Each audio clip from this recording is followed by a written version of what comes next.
Hello, my name is Chuck Wolf. Over the years, I've worked in many different roles, including leading my own leadership consulting company since 1994.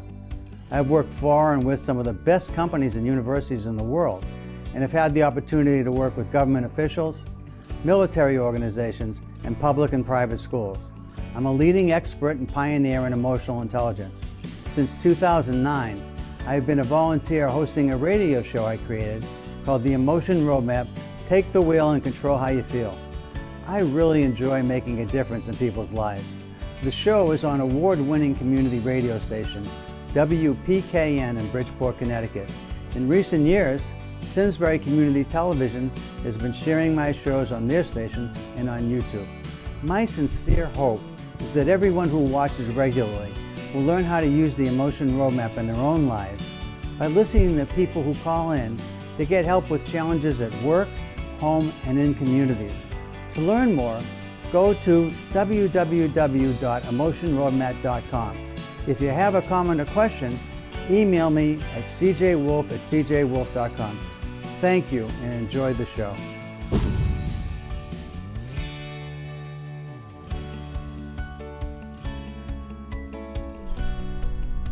This is Chuck Wolf, and you're listening to the Emotion Roadmap. Take the wheel and control how you feel. And it's great to be back with you in December. December is the anniversary of when I started here, and it's been a few years now. I'm beginning my 16th year here on the radio on WPKN, and it is a pleasure to be here. So I am very thankful for all the people who have made this possible, and I hope that we can keep doing this for a while. It's basically been a pleasure to be on the air all these years. And when I first started out, way back when, it was interesting. A good friend of mine, somebody who had been a volunteer for some 35 plus years at the time, Lou Pomalis, who hopefully many of you have gotten to listen to as a programmer on the show. Lou does a really nice job, and he was a graduate student of mine at the time. I was teaching at the University of Hartford in Hartford, Connecticut, and the teaching I was doing was about emotional intelligence in organizations. And I was teaching the class, and Lou was one of the class members, about the Emotion Roadmap. And Lou thought, hey, Chuck, this is such a great tool. It's such an innovative and helpful way to manage my own emotions, and it seems like I can influence other people's emotions by paying attention to this idea of a roadmap. And I just wondered, Chuck, would you ever consider being on the radio? Would you, anticipate, I would anticipate that people would call in, and just like you're helping us here in class, they would be really interested in knowing how you might apply your emotion roadmap to their circumstances, the challenges they face, the situations that they're experiencing that they're really uncertain about how to deal with. And I said, Lou, and I actually had a radio show many years before this, and I like doing the radio. I think I reach a lot of people that way, and I'd love to, as a legacy, leave behind this idea of how do you actually use an emotion roadmap to be better. Be better in your home life, in your work life, in your community. How do you make a better contribution, and by being more intelligent about how you deal with your own emotions, and also how you influence others. So I think I would love to do it. I said to him, and I said, well, what's involved? How does that happen? He said, let me talk to the powers that be. And at the time was Peter Beauchamp, and Peter was the general manager here at that time. And he had just instituted not long before that this idea of a community, a strip. Now he said, I don't know, we could try you, but first let me try you on the weekends. Let me give you a 3-hour spot and see how that goes. Now, when I first got on the air, I had 3 hours to convince people that I'm Chuck Wolf and I'm an expert in emotional intelligence, and here I am to help you with your emotional challenges. Give me a call. Talk on the air about the emotional challenges you face, and I will help you. And by helping you, I hope to help everybody who's listening learn how to use this creation of an innovative process that helps people logically manage emotions. And I said, sure, I'd love to do it, so I'll try it. And the first time I got on the air, I was a little nervous, and I hadn't been on the radio in a long time. And I don't have a hard time speaking. If those of you who listen to the show regularly, and thank you so much for tuning in, those of you who are regular listeners, I don't have a hard time talking. But then, 3 hours is a long time to talk. And to get people to call in to feel comfortable with who I am, I think I was on once a month at that point just to start. But eventually people started to call and people got helped. And they saw that this idea of asking yourself a series of questions to help you deal more successfully with some challenging situations in your life by focusing on the emotions that were in play, that seemed like it had something really powerful to offer to the world. And more people started to listen and to call in. And so Lou said to Peter, and Peter and Lou talked about it, and others talked about it, and the program director, I think if I remember right, it was Rod. So anyway, a lot of people talked about it. And at that time, they said, well, what about being part of this community strip? And so I've been part of the community strip, which is this 12 noon to 1 p.m., the 5 regular work days of the week, Monday through Friday. And I've had different variations. I had, at one time I was doing 3 shows a month, and then they changed it to 2 shows a month. And then actually at the time I thought, well, it's kind of hard for people to lock in and remember that I'm here and that they can call me on just a specific Wednesday, not every Wednesday. So, but people have figured it out. So I've gotten a lot of nice, wonderful, regular listeners who have called in over the years and gotten some help, and also encouraged other people to call in as well. And it's been a blast for me, because one of the things, if you've listened to me before, I really enjoy making a difference for people. I really like helping people in ways that are meaningful to their lives. And the way I've learned how to do that is by taking all kinds of experiences I've been really privileged and lucky to have over the course of my lifetime, pull a lot of different theoretical models together and come up with a very simplified appearance of what is very complex underneath it, process for handling your emotional situations. And why do they focus on emotions? Well, I got lucky again in 2000, right, 1999, 2000. I began working really closely with Peter Salovey, who later became the president of Yale University, a really, really great guy and a wonderful, emotionally intelligent leader. His colleagues, Jack Mayer, University of New Hampshire professor, really smart guy who studied emotional intelligence and was a pioneer with Peter in launching the first article about emotional intelligence that was first published in what they call a peer-reviewed journal, which means it's got some academic heft to it. And it was published in 1990.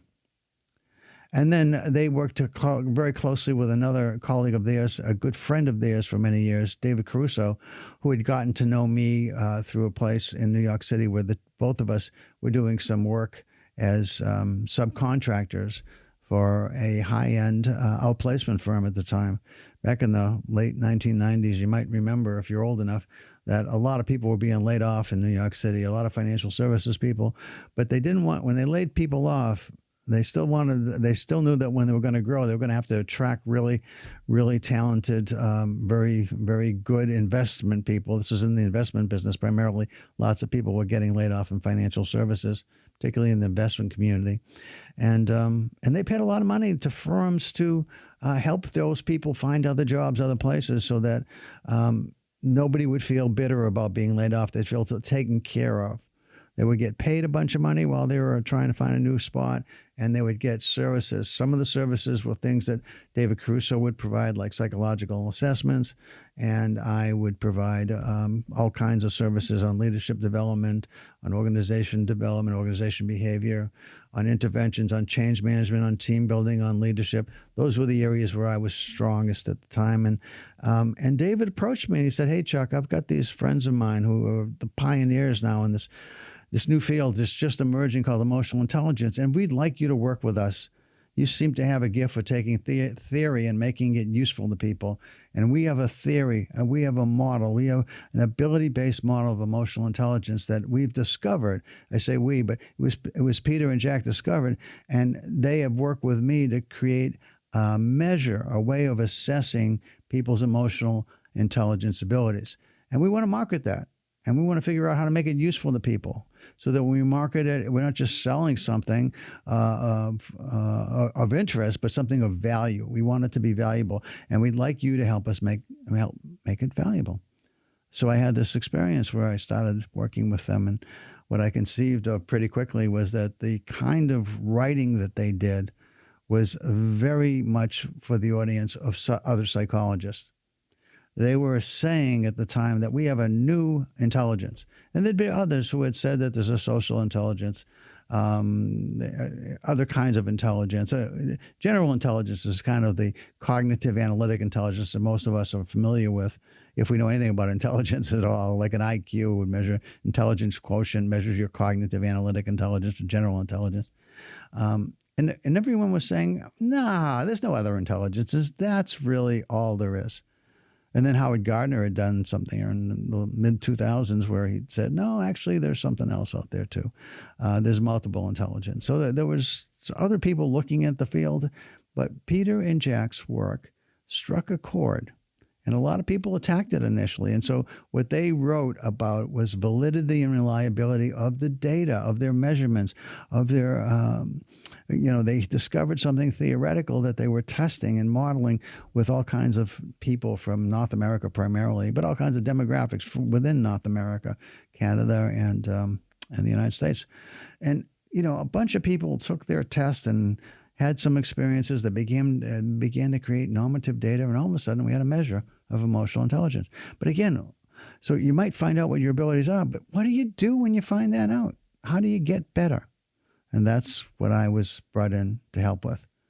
And over time, and working closely with them, I discovered that their abilities were really interesting and they were powerful to understand. But unless you've found some way to make life better because you knew about this, kind of what difference does it make? And now I was intrigued. I have a psychology background. I was a counseling psychologist for a period of time. I've done therapy for people over the years. I worked in a state institution for what was called the mentally insane way back when, and worked with all kinds of people, schizophrenics, people who had lobotomies, people who were, manic depressive, now bipolar. I mean, there was a lot of things that were in psychology textbooks. I got some really early work in to understand how to deal with folks who were struggling with all kinds of mental health abnormalities. And I convinced myself I wanted to be on the front end of mental health research, trying to keep people healthy, mentally healthy. For some people, it's really hard to ever come back from some of these diagnoses that they get early on in life. And or maybe it shows up later. But in any case, I wanted to help people stay healthy. And I spent a lot of my formative years as a young adult learning about emotions. I got involved with affective education, and this whole field resonated with me for lots of reasons. But it resulted in my saying to Lou Pomalis when he asked, would you like to go on the air? I said I would love to, Lou. I've learned a lot from these people who are in Yale and University of New Hampshire and people that I'm working with in Park Avenue in New York City. And they've worked with me, and I've found some ways to help people be better. And that's what the show's about, folks. It's about helping you use the emotion roadmap. Use the emotion roadmap in your life to make your life better, to help you with a particular situation. But even more importantly than the current moment that you're facing is this idea for everybody that listens, that you get some help in understanding how you might, on your own, with whatever you're facing, stop and step back and ask yourself these questions, which are the heart of the roadmap. One, first it starts with, be thoughtful about what your circumstance and situation is. Okay.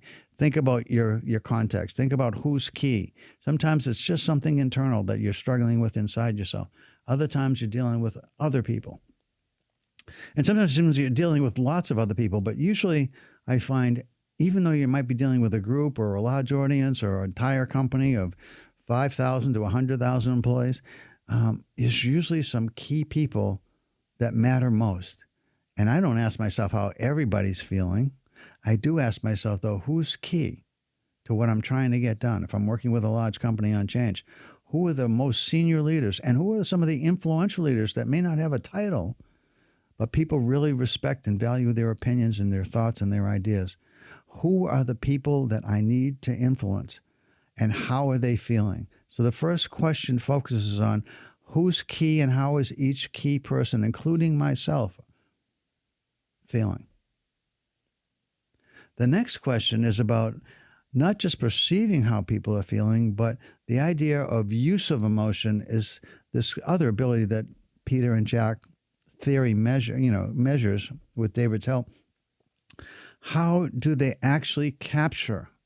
How do they capture what it is that people are feeling? And in capturing how they're feeling, they provided evidence that whatever you're feeling is often driving your thoughts, and in turn, your feelings and thoughts are driving your behaviors.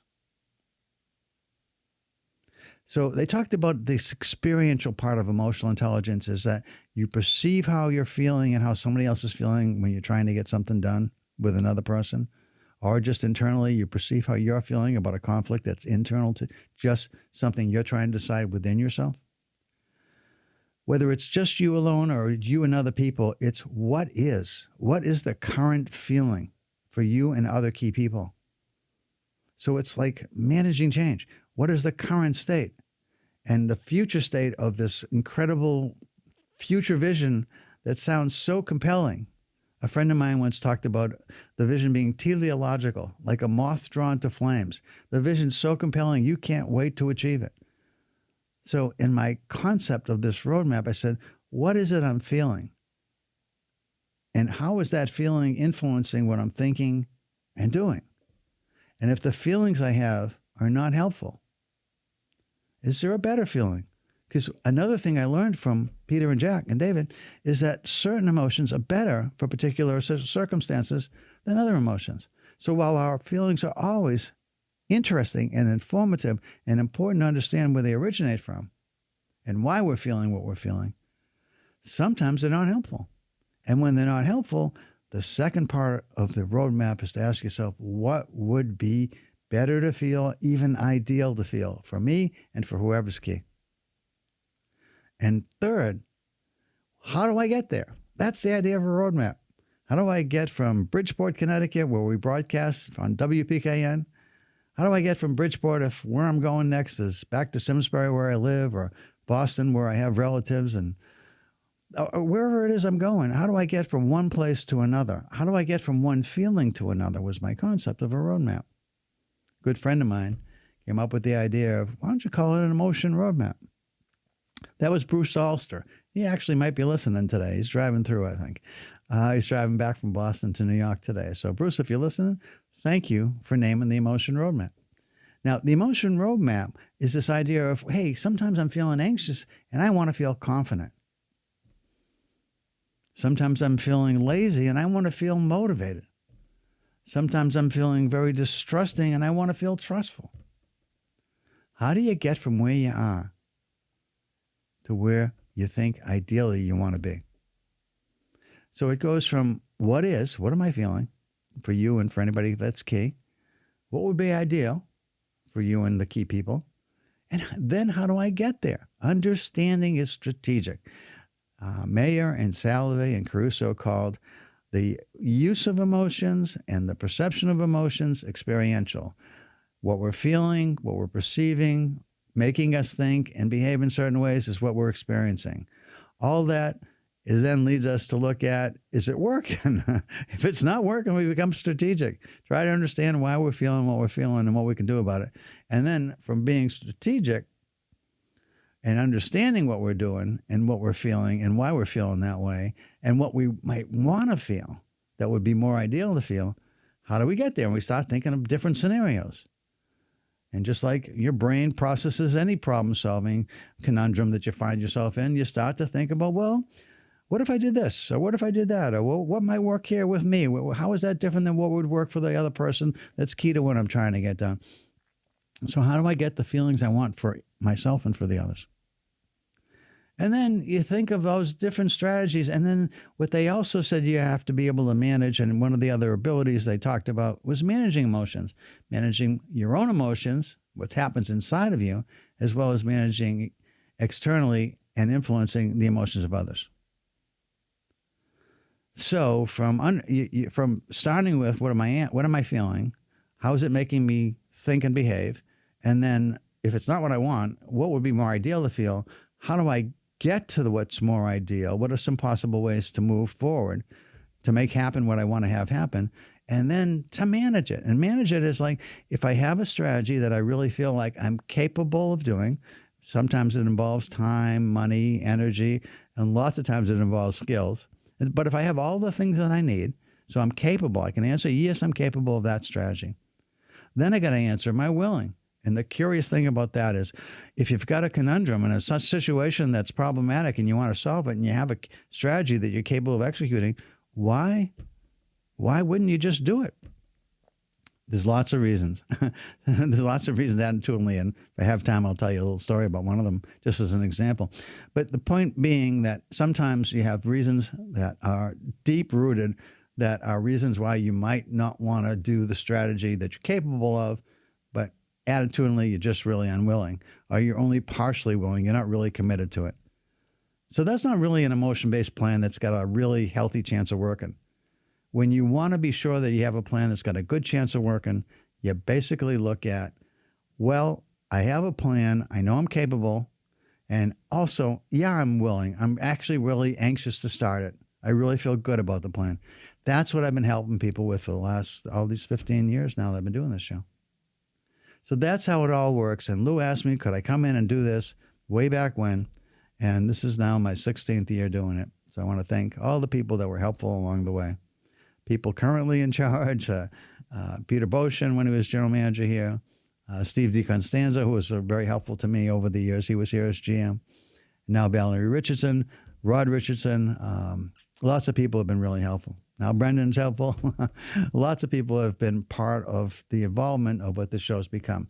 And I had the nicest thing happen a while back, and I'll share it since this is kind of an anniversary date for me, and I'm kind of playing back how this all happened. There was a time when a person called my show and he asked me, he said, Chuck, how long have you been on the air? And at that time, I think it was about 14 years or something. It was about a year ago this happened. And I said, I've been on the air 14 years. Why didn't you ask? He said, well, I got to tell you, I've been listening to your show ever since you first came on. And I have a son, he's 13 years old, and I tried really hard to raise him with the things I learned from your show. And he's a hell of a kid, and I just wanted to thank you for that.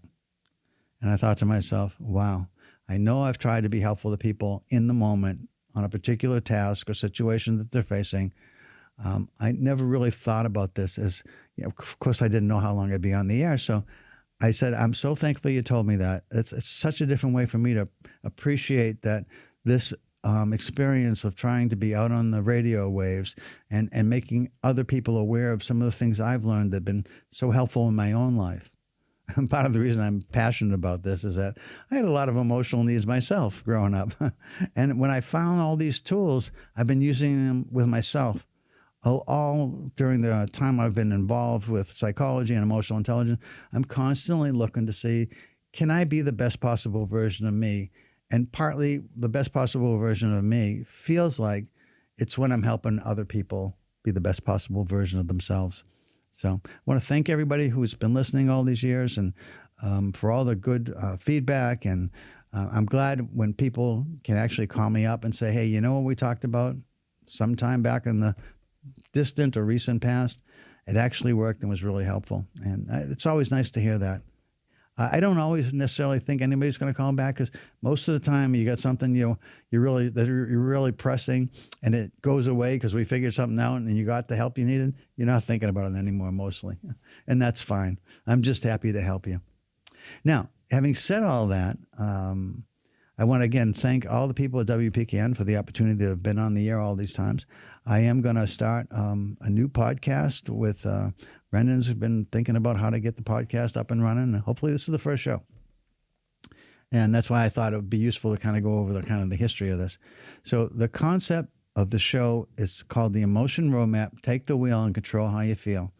The interesting thing for so many people, including myself when I first learned about this field of knowledge, was that we can control our emotions much more successfully than any of us might have believed before this new science appeared.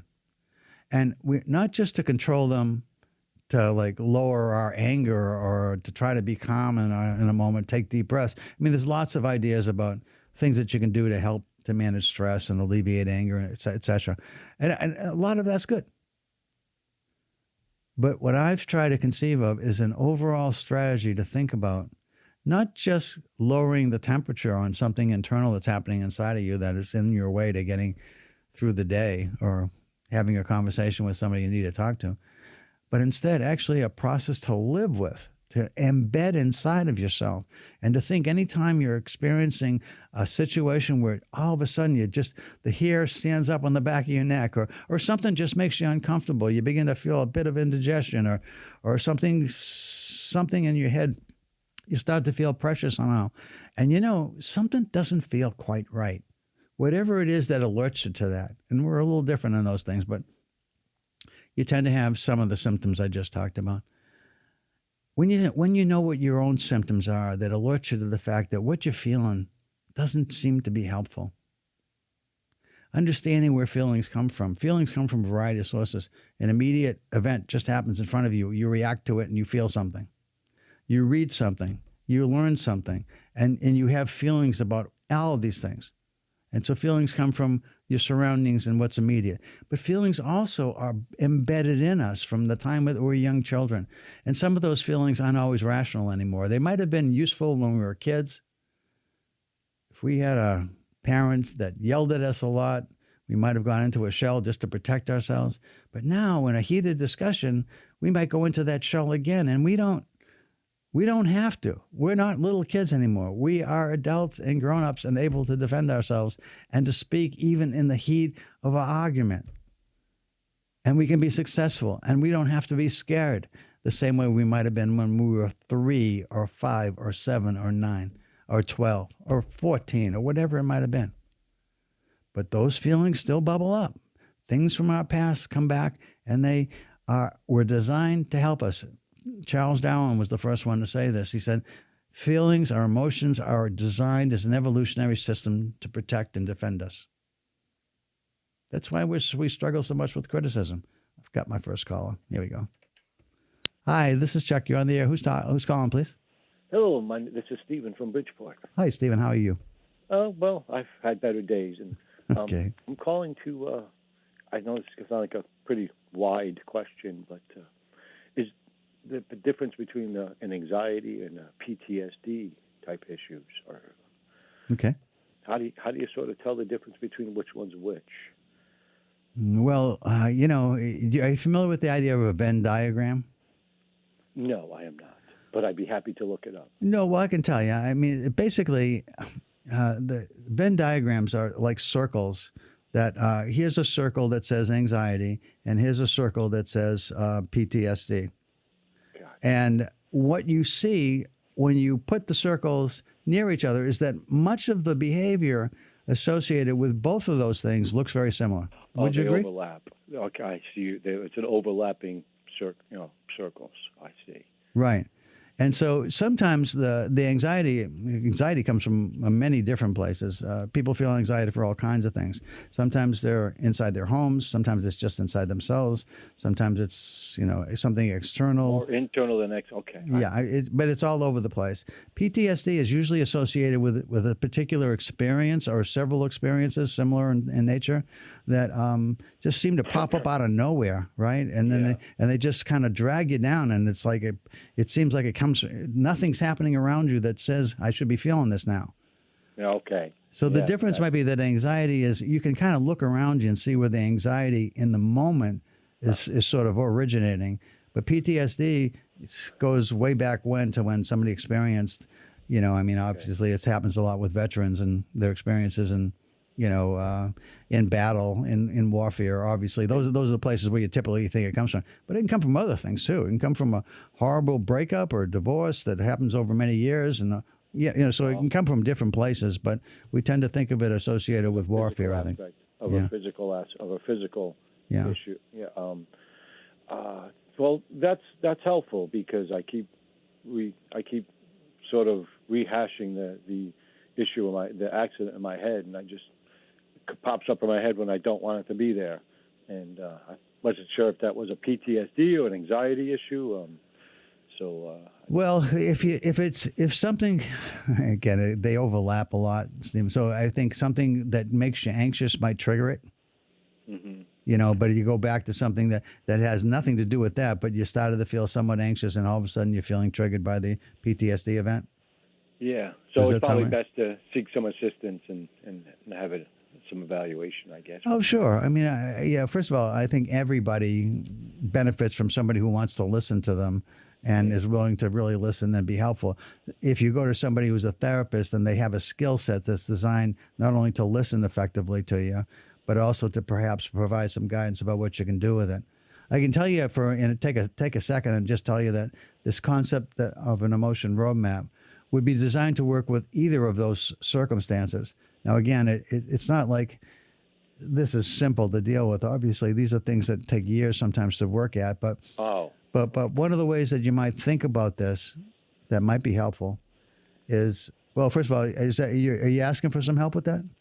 Well, I've been searching for some help with that, but unfortunately, I'm not getting much response. It seems like most of the therapists I reach out to, they want to be online or they want to be on phone. Trying to get it in person has been quite difficult. I haven't been getting many return calls. I finally got a call yesterday from a woman in Brantford who might be able to offer me some assistance, but I was surprised. It must be either quite busy and not enough people to fulfill the shoes, unfortunately. Well, what's the added advantage of being in person with somebody for you? To me, honestly, I'm an older individual, and I'm not very tech savvy, other than the telephone. And honestly, being a self-employed individual, I'm on the phone all the time for business, and for me, it would not be putting me in the right frame of mind to talk about what I need to talk about. For me, I feel it's best to be in person, face to face. Gotcha. So again, this is so our experiences drive how we feel. That's an example of what you just told me, right? Yeah. So how you're feeling is that you need somebody in person, and you found somebody. That's probably the best thing you can do. I can give you. Are you open to a couple of thoughts about some things you can try? I'm open to anything. Okay. That's the whole thing. See, I don't mean to feel ignorant, but I'm open to anybody's suggestion only because I really don't know what I'm feeling. Although I know I don't like it. So if that makes sense. I think I got it. But let me just ask you a couple of questions then, Stephen. Okay, you stay with me for a second here. So the first question is, you think that an accident or something that happened a while back, recent or a long time ago? Oh yes, this has all been triggered by a motorcycle accident. Okay, all right. Yeah. So I was awake the whole time, and that's the thing. I never blacked out. I was aware the whole time of what was happening, and as I was being launched. So what I'd like to do is when I go through this concept of a roadmap that I've been talking about, is I ask a bunch of questions. The first question is, how do you feel when this thing pops into your brain? What does it make you feel like? I know you said you can't really name it, so you don't have a lot. Multiple. I get multiple feelings at the same time. Which Go ahead. Anger. Yeah. And as well as the why me situation. Yeah. And the other thing is I've kind of lost interest in the things I once had interest in. I no longer, have any interest in most of my hobbies. Gotcha. That's kind of how it makes me feel, Okay. And, of course, a little bit helpless, too, because of my physical disabilities now. So there were things that you can't just ignore. This isn't just like an emotional experience. You had some physical, I'm physically limited now, and so the whole life, everything in your life changed after that. Like accident. I say, I have to try to live a new normal. I got you. Okay, so the challenging thing then is to ask you. I got the concept of what happened and how you feel, and it makes sense why you would feel that way, right? I mean, that's all logical to a point, isn't it? Yeah, it seems logical to me. Okay, all right. But I'd rather not feel this way. I'd like to proceed forward with my life. So that's the whole concept behind this idea of trying to get from one feeling to another. If ideally, what would you like to feel? Your phone's breaking up a little bit. Could you repeat yourself? I said, ideally, what would you like to feel? Well, I guess less negative about the situation. I like to feel like, maybe I can progress forward here. I would just like not to feel so angry about this, and I feel like I'm in limbo because of not just my physical situation, but of course things going on in life, and not working and things like that. And so far we've got you from what I don't want to feel. I got that. Yeah. But it's really helpful to hold on to something that's compelling, that's exciting to want to feel. And you haven't said that yet. No, see, that's my hard part. I can't get I'm having a hard time turning positive, and trying to feel like, okay, it's another day. I just got to do it and get through it, and everything will be okay. But you would want to feel positive. I mean, ideally, that's the ideal, is that somehow you want to feel like you can accept what happened, which exactly right. You want to accept what happened. I need more acceptance, and you want to feel excited about life again in a different way. Exactly. So then the question is there any way possible to get you from what you are feeling to where you want to feel excited and you want to feel accepting? Well, I feel like all the things pressed upon me have to finish with my surgeries and finish with the attorneys and finish with all the things that surround the accident. And until that is all done with, I feel like I really can't progress forward.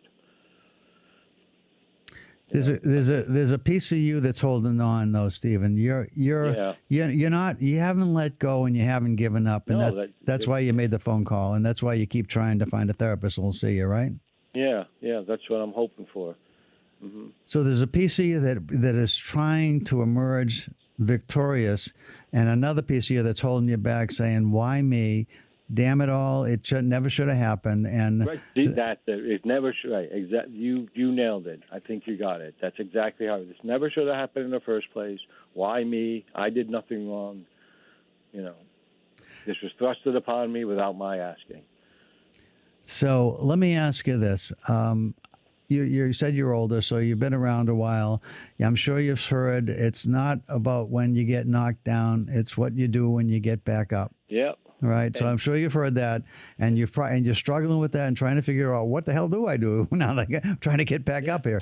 Right. And this is not my first experience with a motorcycle. In the past, I just have shake it off, no problem, move forward, but they didn't come with the physical limitations that this one did. It wasn't not as severe. In the past, never thought twice about getting back on a motorcycle. Gotcha. So you've had some other accidents, but not to the degree that this one. Right. So right. This is like a devastating, life-changing event, and you probably haven't had many of those. I'm guessing. No, this is nothing this severe. You are correct. Have you ever fought with yourself about something else that was devastating in your life and overcome it somehow? Have you ever had any real, like you thought at the time, tremendous setbacks? Maybe not physical, but just setbacks in your life that were really like, I can't believe that happened to me either. And yeah, I mean, I'm at my age. I'm sure I have. My life, I've had many setbacks, both financially and emotionally, for sure. Well, so then here's the key. If you've had some of those in the past, were you able to get past it and move on with your life?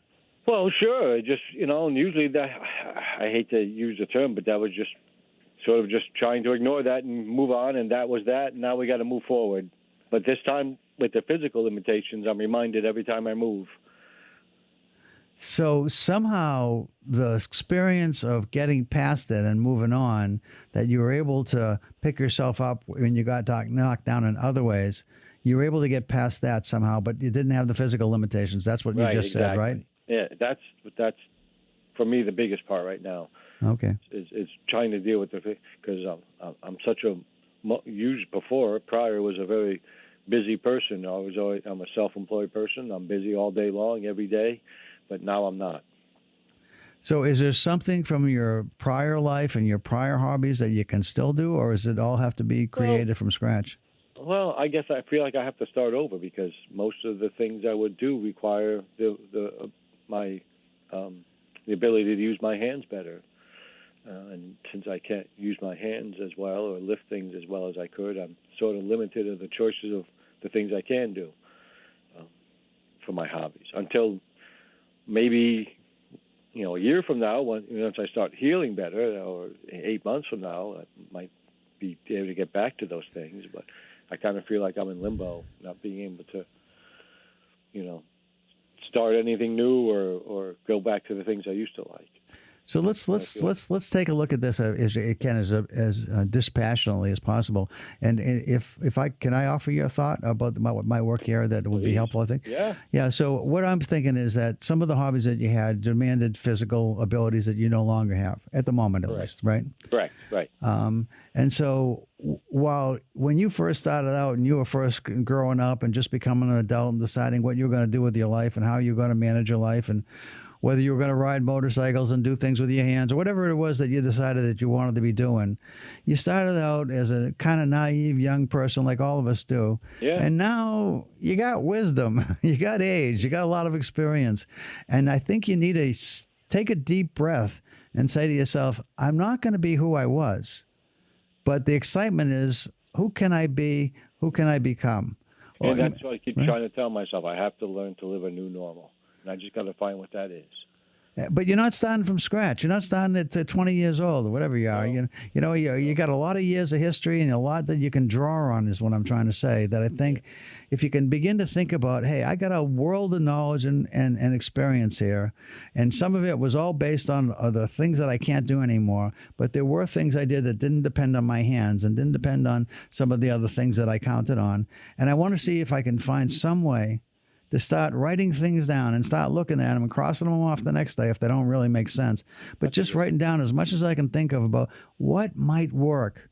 What is the new me going to be about? You're still fighting to find that. And I think you just stop playing around with, start looking at, things that might have a tiny bit of interest for you that don't require your hands. I mean, there's so much available. And one of them is technology, Stephen, because you said, I'm not very good at it. You haven't really learned about it. What if you did? There's a whole world out there of technology that could be fascinating that you had never really delved into, but might be, again, I'm not saying do this because this might be just a turnoff for you, but just you got to find something. Yeah, I think you're right. Yeah, keep going. Well, hey, it did help. It really does. Just talking for a few minutes here was much, put me in the right perspective, which I really appreciate. And I want to thank you for your time, Bob. Well, you bet. Thank you for the call. Well, I'm going to continue to listen as always, and thanks for being there. Thanks so much for the call. I really appreciate it. Best of luck with all this. Thank you. Bye-bye. So that's how the show works, folks. So that's a great example of, I think, hopefully, of everybody thinking about how do you move from where you are to where you need to be. And you do it in part by focusing on the emotions in play, all of us have dealt with setbacks in our lives. And sometimes when you're dealing with a setback you don't know how to deal with because, again, what Stephen just talked about was, hey, there's some new territory here that I've never experienced before with the limitations physically and stuff. And so it changes everything in some ways, but not really everything. It doesn't change all the experiences and all the knowledge and the learning that you've accumulated. It doesn't change the things that you've liked and valued over the years. You just have to find new ways of living and new ways of accepting and moving forward and getting excited about what you might choose to do next. It's one of the, it's interesting, from my own experience, it's my birthday today, actually. So it's my wife's birthday, too. I like to tell this story. When I was 1 year old, on my very first birthday, God gave the world and me my lovely wife. She was born exactly a year later from the day I was born. We share the same birthday, and it's been a gift that keeps giving. We're very lucky to be alive and to be celebrating and have wonderful family moments and time with friends and so forth. And I just, part of this is, I think, being grateful for what you do have. And but one of the things that's changing for us is as we're getting older, we're also experiencing some of the things, not to the degree that Stephen just spoke about them, but I'm starting to work in this world of caregiving and caretaking. Boy, is that a change. We're all kind of, both of us are dealing with some kinds of challenges in our lives, my wife mostly, that she's really working hard to be better and healthier, but still there are changes coming and we can feel it.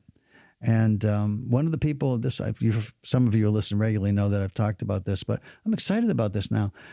all the theoretical work that I've put into this emotion roadmap is being documented by a person, a faculty member, Joan Mona, at the Yale University. She's associate professor, associate professor, I think, in the School of Public Health at Yale. And she is very actively engaged in the world of caretaking and caregiving. And she has got a couple of students that are working with her this year that are working on this, identifying all the underlying theoretical models that support this emotion roadmap I've created. I've talked about the models, but they're actually doing research and finding articles that support why the emotion roadmap works. It's great to read what they're doing, and then I'm helping to write the article because I'm adding in the things that are kind of unique about what the roadmap is and how it works. So I am engaged in this whole world of caretaking, and my point in bringing this up is that life brings change. Life brings all kinds of change to us. And in those changes, sometimes it sort of feels like we're writing a new chapter in our lives. And the new chapter for my wife and I is, what's the next decade look like? Because it doesn't look like the last decade when we were a lot more physically able. And also, we didn't have all the grandkids weren't as old, and we don't have as much time with the grandkids as we do right now. While they're sort of youngish and getting older, you have that window where kids are still interested in their grandparents, and we don't want to miss that. So it's like trying to understand and appreciate the different experiences life brings you. And would I still want to be a young kid, thinking that I might have a chance to pitch for the Boston Red Sox? And I hadn't hurt my shoulder and thrown my arm out, because I was a pretty good athlete back when. Yeah, maybe. But it was fun when that happened, and while that was going on. But all of my life, there's been ups and downs, but mostly I'm very grateful for there's just been a lot more ups. And as long as my daughters are healthy and my grandkids are healthy and their husbands are being good husbands to my daughters, I'm a happy guy. So I'm very thankful, and hopefully you are too. We just had Thanksgiving, and we had some health issues in our family, and they all got good news over Thanksgiving. It was a very, very thankful holiday for us, fortunately. So that was all good. And life can be what you make of it. I think we all face our own challenges in many different ways. And some of us, it's really interesting. I mentioned at the very beginning of the call that I was going to be talking about what the authors of this new theory, new in 1990 anyway, of emotional intelligence, that there is an intelligence about emotions, and it's defined as having 4 key branches of abilities called perception of feelings inside ourselves and others, or identification or perception, and then the use of feelings or emotions, the idea that emotions drive our thoughts and behaviors, and so trying to find the right emotion for what we're trying to get done and trying to be actually strategic about it was my innovation, because basically the data says emotions just drive how we think and feel.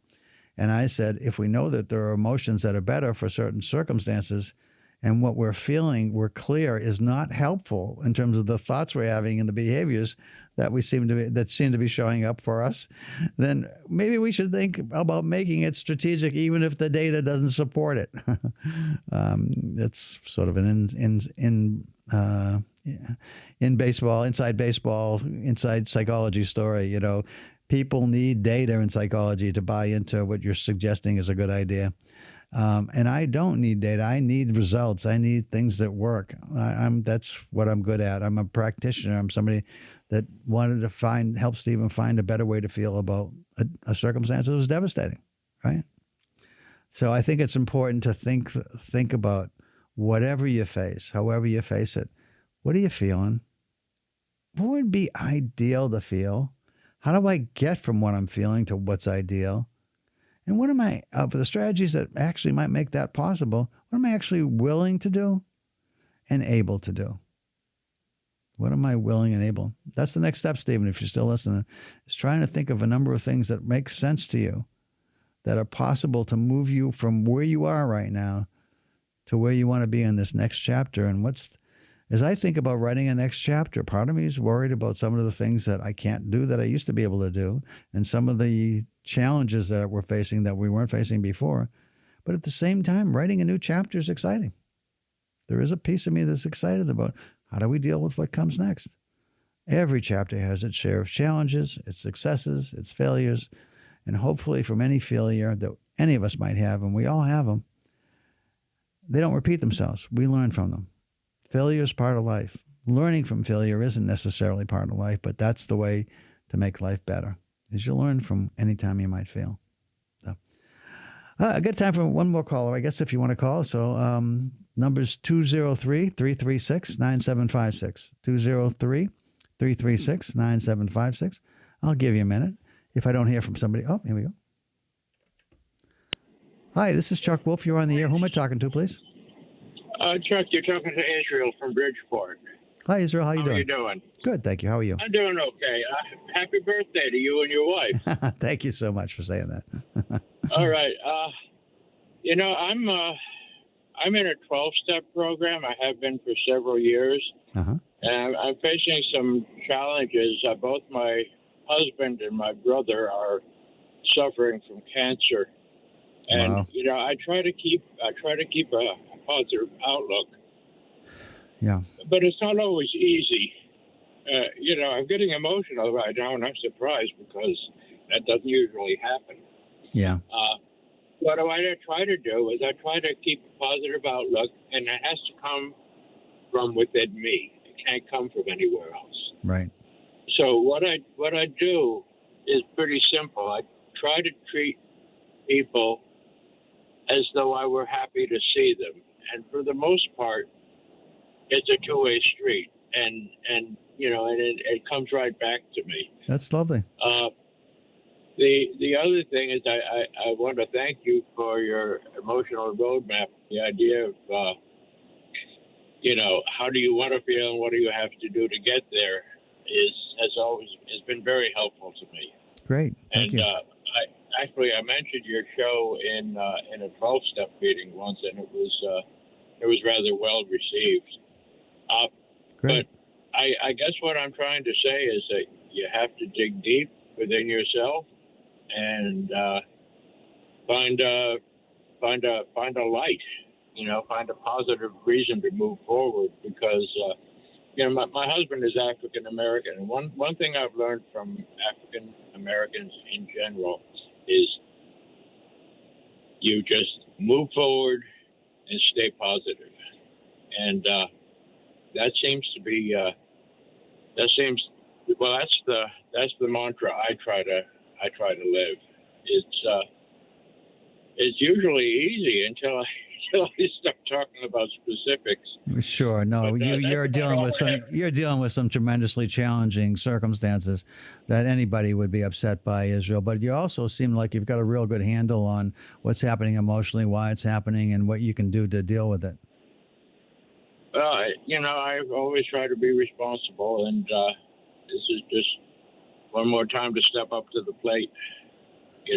Yeah, I do think just can I offer you a thought about this is just something that helps Sure. me around people dealing with health issues.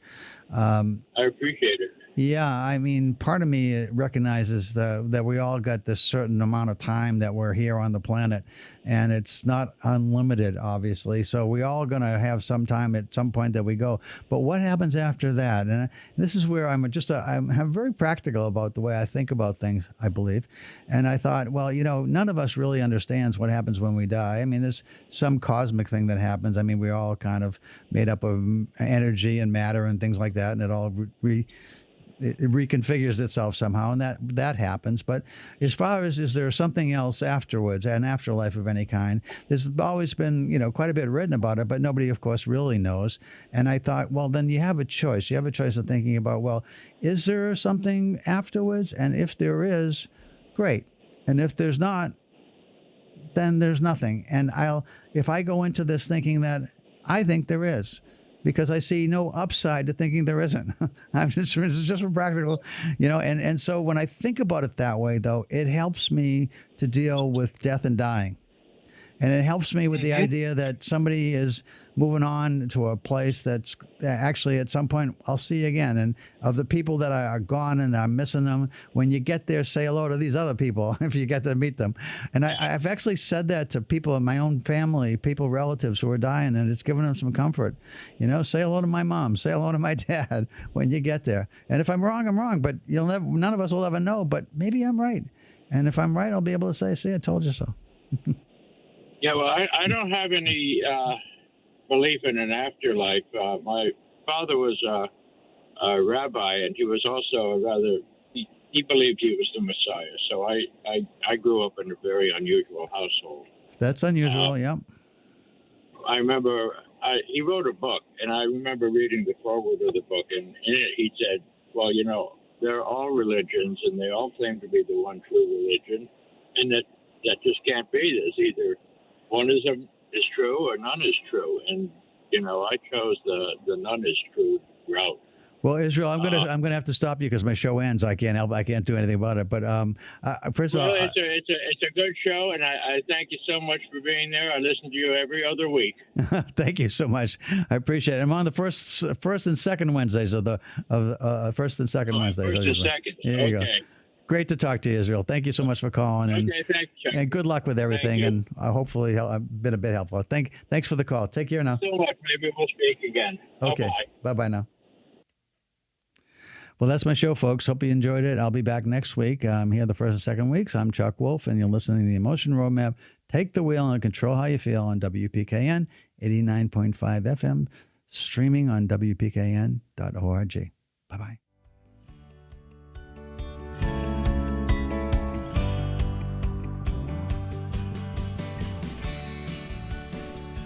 For over 40 years, SCM has been the voice of our town, bringing us together through local programming, education, and live broadcasts. SEM isn't just about television. It's about empowering our community, ensuring our voices are heard during government meetings, and celebrating milestones like our high school graduations. But today, SEM faces a challenge. Our funding structure is based on television subscriptions. And it's no secret, people have been cutting the cord. With a shift to internet-only subscriptions, SEM receives less revenue, even though all our programming is freely available online. We need your support. We need your support. We need your support. We need your support. We need your support. Your donation can make a difference. It will ensure that SCM remains open, continues to educate our youth, and keeps our community informed. Thanks to SEM, I've been honing my creative skills, helping me work towards my college degree. SCM is crucial for keeping our community connected. SCM isn't just here to broadcast local events.